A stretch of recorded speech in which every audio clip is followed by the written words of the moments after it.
We're back with another lesson. This one is we are made in God's image mentally.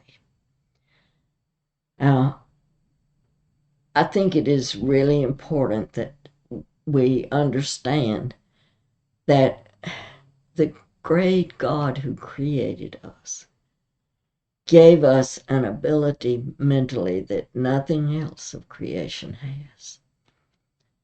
He is able to communicate with us through our minds. A lot of this lesson is going to be read because I don't want to miss some important points. But keep these things in mind. God has revealed tremendous things about himself in his word in the Bible. He's revealed his greatness, his power, his love of order. And you look around and you see everything operating according to law. That's order. His love of color. I like color. We all do. But think of the jillions of colors that are in the world. God loves color. His love of sound. His love of smell, of taste, of neatness. His love of texture, design, beauty, peace, variety. His love even of surprises. We're going to talk about some of these things in this lesson. Now, we're made in God's image mentally in these ways. How can this physical cells of the brain, made of the same substances as the cells of the rest of the body, think and feel and make decisions? That is the most amazing thing, that our brains can think and feel and make decisions. The mind has an elusive quality that defies analysis. Scientists have learned a lot of things, but there's so much they don't know yet. Animals have minds. Do they function, though, only by instinct? Can animals think and feel to some degree? Many would say so. Others would say they seem to think only because of learned behavior patterns. Regardless of the animal's degree of intelligence and gifts from God, they do not compare with the mental capabilities of man. With man, we don't have to guess and to wonder what his mind is capable of doing. We need only to look at the world and the great changes man has brought about to realize that our minds are a wondrous and unique gift of creation. Communication. This is one way that our minds are different to everything else. Communication of the mind can take several forms. Body movements and hand gestures can reveal much about a person. Facial expressions reveal even more. A mother can communicate corrections, warnings, praise, all kinds of responses to her children as she just looks at them across the room, and they know what she is communicating. We can know much of a person's mind by studying the things around him, what he does, what he makes, what he owns. We can know more, though, by being allowed to see into his thoughts. Thoughts are revealed through words. Adam's first word, man's earliest language, was taught to him by God. How does God communicate his thoughts to us today? Through his written word, through the Bible. We can know God's thoughts through studying what he has inspired people to write for him. But we can also know much about God in other ways. We can look at the creation.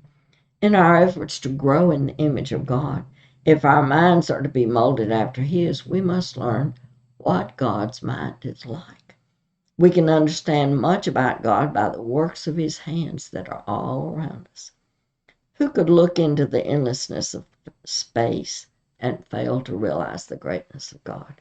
You go out at night and you look at the stars and you know that you're seeing only a minuscule fraction of the creation. I mean, the greatness of God is so beyond human comprehension that we just stagger at the thought. God planned the existence of the millions of bodies in space and the path that each one would take, all ceaselessly moving at breakneck speed, yet according to his preordained plan. Let's think about this earth, for instance, that we live on. We feel God's power when we stand at the ocean's edge and watch the waves pounding against the rocks. In Job 38, God challenged Job to answer, "Who shut in the sea with doors? I fixed my limit for it and set bars and doors where I said, this far you may come, but no further, and here your proud waves must stop." So God controls the things that go on by nature in our world. It's interesting that the scriptures say he hangs the earth on nothing. And of course, that wasn't really understood for centuries and centuries. But humans did learn ultimately that we're just out there in space. And the amazing thing is that the earth stays exactly where God placed it, moving yearly around the sun, rotating daily on an invisible axis because of the mighty power of God. Now think about this. The earth is spinning at a speed of 1,000 miles per hour, while traveling on its orbit around the sun at 67,000 miles an hour. Do you feel any of that? How can such a thing be? And yet scientists have realized that this is true. It is true because that is how God planned the whole of our existence and the earth that we live on. We're not flung off into space because God created this amazing world that we live in, and it runs according to his law. We can see God's love of order in the laws and the systems he set in motion. The laws of nature work according to a pattern.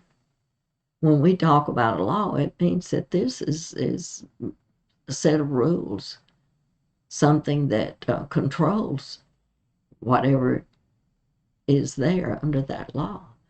Man has studied and learned those patterns about the universe, about our world, and he's found them to be so resolutely followed that we call them the laws of nature. The functions system in every living thing show God's love of order. Our circulatory systems, the blood that runs through our bodies, all of that is according to a law, a circulation system that God created. Our respiratory systems, our digestive systems, all work perfectly as year after year they continue on, usually without the need for repairs or adjustments. It's only as we grow older and our bodies begin to break down that problems develop as a rule. Think of the order and power exemplified in such a common thing as a tree. Now, we have trees all around us. Water and nutrients are drawn from the ground through the root system, and these have to travel 60 to 100 feet up the trunk of the tree to out to the tips of every limb, every branch, feeding the entire tree. Think of the powerful pumping system that works silently, flawlessly in every tree in every living plant. So we can see God's love of order in the things that go on around us in such an orderly fashion that we take it for granted. It's only when things begin to break down or there's a real problem that develops that we stop and realize God's system of order is what controls all that's in existence. We can see God's love of color everywhere. He could have chosen to make the world in black and white, but he didn't. He used literally thousands of hues of color, combining, harmonizing, contrasting them in patterns without end. Look at the colors of birds in a zoo. Try to match with man's pigment the brilliance of a sunset. Imagine the sky brown and the earth purple. Didn't God choose perfect colors for restfulness and harmony when he made the earth predominantly green and the sky predominantly blue? I'm sure a person who has lost his hearing can appreciate better than most of us God's love of sound. We hear the purity and the clarity of the notes in a bird's song. We hear the sweetness of love in a child calling to his mother. We hear the sigh of the wind, the singing of a river, the rolling thunder of a storm. Every animal, every bird has its own particular sound. How varied they are, and yet how beautiful as they blend together to sing praises to God. Do you think God has an appreciation for smells? Surely only such an appreciation could have been responsible for the sweet fragrance of a rose, for the heady perfume of a gardenia, for the tantalizing smell of a peach that sets one's mouth to watering. Have you ever wondered how God prompts us to eat? Part of it is through our sense of smell that sets our taste buds on fire with, I want to have some of that. Close kin to the sense of smell is our ability to taste. For 40 years, God fed the children of Israel one food in the wilderness, and they grew bored with the monotony of it. They complained, remembering the leeks and the onions they had enjoyed in Egypt. The endless array of flavors is as varied as the number of colors, the individuality of the sounds. Have you considered God's neatness, his cleanness, his conservation? Left all to itself, the world would be a much neater place than we humans usually make it. Now, we talk about recycling things, but let's think about how God recycles. We generate all kinds of trash and abuse of the natural resources, but in God's system, when a plant or an animal dies, its body deteriorates and is recycled in the form of organic food. Nothing actually is wasted because God has balanced nature so that all parts are interdependent. Even the scavengers play a vital role in God's recycling plan. The ocean, left to itself, will either recycle whatever is in its waters or will wash the refuse ashore. A river without man's continual pollution will purify its waters in the course of a mile. There's another type of neatness and cleanliness in God's world. Isn't it wonderful how ingeniously he planned the packaging for all the various foods and how well the wrappings keep out germs, preserving the food and keeping it fresh and safe for eating? How prettily he packaged everything. Think of a smooth, shiny apple, a fleshly skinned banana, a Ramadan with its prickles all around. What a variety of shapes, colors, textures, smells, even in the throwaway wrappings, which, incidentally, are far superior to our plastics. After God's wrappings have served their first purpose, they return to the earth to enrich it. So who is the first and best teacher in the art of recycling? I want you to take time to consider the varied packages God has used for wrapping and preserving our food. Isn't it amazing? Now I want us to consider God's love of texture. Feel the bark of a tree, the velvet of a rose petal, the silkiness of the mink's fur, the cold, hard smoothness of a slab of marble. Could the same mind have planned all of these? But he did. One of God's great loves is design. In a winter storm, we can look at a dozen snowflakes, and we will see a dozen different but perfectly symmetrical designs. Something as unimportant as a snowflake, and yet there is beautiful design in every snowflake. Why? Even in such tiny and totally unimportant things as the shape of snowflakes, did God squander loving attention and intricate design. Why, indeed, is absolutely every cell, every atom of everything of creation made according to minute design?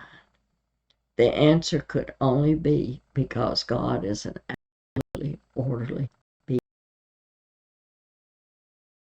and the functional use of the myriad designs he has made. I have been walking up and down my driveway to get exercise. And all along, as I'm walking, I see these tiny, tiny little flowers that are perfectly designed, beautiful in color, and are so small that you could hardly even notice them if you weren't trying to occupy your mind with something while you're walking. God loves beauty, and he has spread it all around us freely, extravagantly. There is no place that we could look that we wouldn't see some object of beauty formed by the hands of God. In fact, he's so lavish with his use of beauty that we often fail to see it, or we count it just as commonplace. We look at a forest of masterpieces of trees. They're just trees. Or we look at those tiny little flowers that I was talking about. And next week, someone with a mower will come along and mow all of those little weeds down, because we have to sort of control the growth of grass in our yard. But what happens is that all of those thousands and thousands and thousands of tiny, beautifully, perfectly designed flowers will be destroyed. God, too, must appreciate peace. This is one of the great needs of every soul. And God's recognition of that need and of the preciousness of peace when it is realized must have been responsible for the creation of twilight. That sweet, short time between the end of the day and the beginning of the night, when the bird sings a quiet, restful song, and the night insects begin their soothing sounds. Don't you love twilight?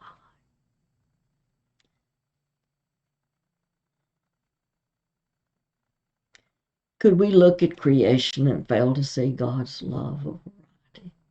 True, there are strong similarities in God's handiwork, but also what endless variety. Even among humans, no two faces are alike.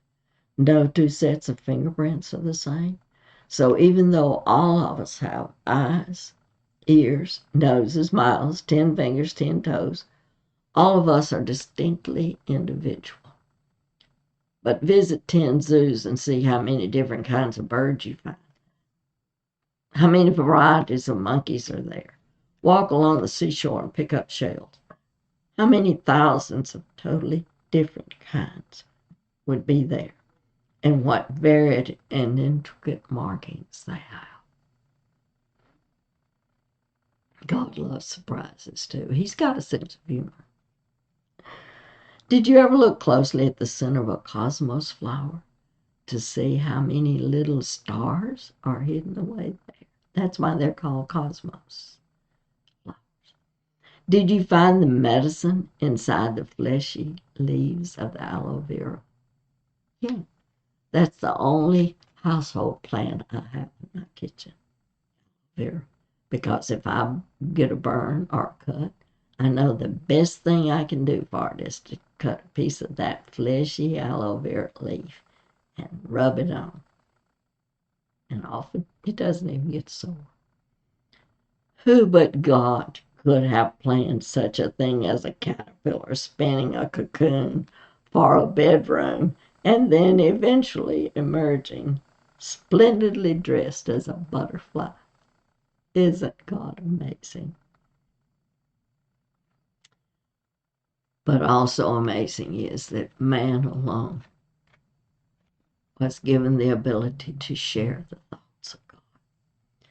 So as we see and taste and smell and hear and feel all the works of creation around us, we can feel a great closeness with God. Of all his creatures, only man was crowned with the like-mindedness, enabling him to analyze and comprehend these masterpieces so that he can share with God in these things. I can envision a suit of clothes, working out in my mind each minute detail. Then if I'm good at stitching, I can turn those thoughts into physical substance in the form of a suit, exactly like the image in my mind. So it is with these works of God's hands. Each thing represents a thought of God that has been made into physical substance. Psalm 139, 17 and 18 tells us that. If I hurry through this world preoccupied and paying little attention to all that is around me, I may not gain much from my experiences spiritually. But if I'm observant, learning to see the wonders and learning to look closely to understand the details of the handiwork of God, then my mind will feel a companionship with his, a sharing of his thoughts. But even further, God's thoughts are revealed in words. The beauty of our relationship with God is that he has not left us entirely dependent on observation to learn about him. He has revealed his mind as explicitly and as fully as humans can understand in written words in the Bible. How unique man is in this area too. Animals can learn to obey certain word commands. They may connect certain words with the learned behavior, but they cannot understand the vocabulary or concepts behind words as man can do. Only man can see written characters and connect them to sounds that have meaning. Only man can understand the deeper concepts being taught as words are grouped together to make a message. Only man can think and reason and make a response to written words. What a tremendous gift God has given to us, that he would form our minds in a pattern of his, to the extent that he can reveal his thoughts to us and we can understand them. Man also is made to recognize good and evil. When humans were created, they had no knowledge of evil. Adam and Eve were perfect. Their thoughts were pure. Their love for God was also pure. But in order for love to be real, it had to be voluntarily given, not just the result of the way God formed humans. So God gave us a choice to obey or to disobey him. Of course, we know that Adam and Eve chose disobedience, bringing sin into the world. So all men are aware of good and evil, and all humans sin. But God did not leave himself without witness in our deeper selves.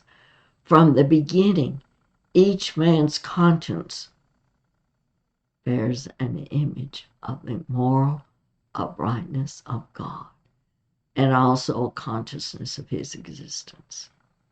This is why all men of all time have reached up to a higher power.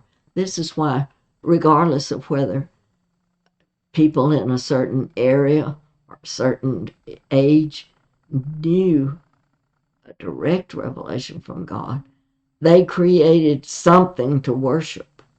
They had their understanding within themselves of what was right and what was wrong.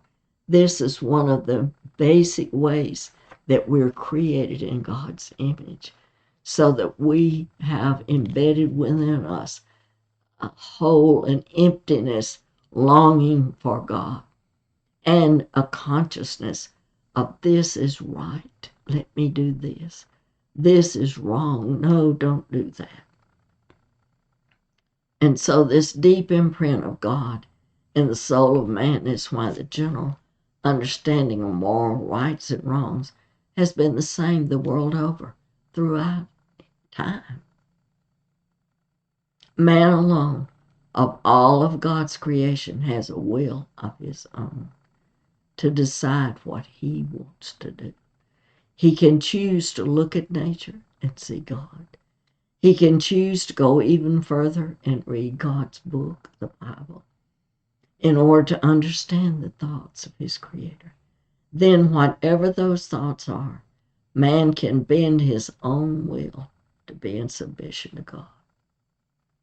Or he can turn away from God. He can even choose, by becoming a child in God's family, to put aside his human nature and to learn to partake of divine nature, forming his mind in the image of his Father. That's our goal as Christians. This unique gift of like-mindedness was reserved only for man. It must be one of the saddest things to God that so many thanklessly accept such a priceless gift and then fail to develop.